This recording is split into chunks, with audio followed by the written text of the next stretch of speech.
People are like, oh, well, the kids need to get closer to the adult game. And I said, dude, we're talking about 6, 7, 8, and 9-year-olds. They don't need to be playing like adults, and we shouldn't expect them to play like adults. There's a kid in my program. His best friend is another 10-year-old. He played for a different club. He's only ever played one position for 3 years, which is right defender. He just came to his mom and said, Mom, I don't want to play soccer anymore. I want to play basketball because I think it's going to be more fun for me.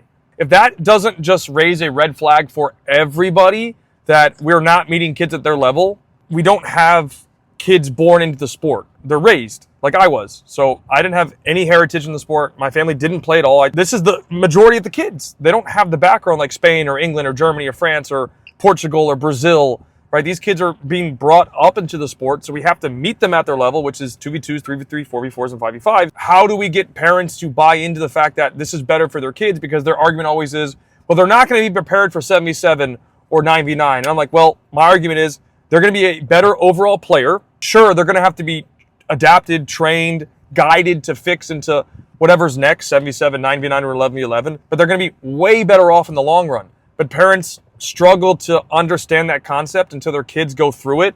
Like I had to have a conversation with a parent, and I'm like, look, this is why your kid has to play 1v1, 2v2, and 3v3.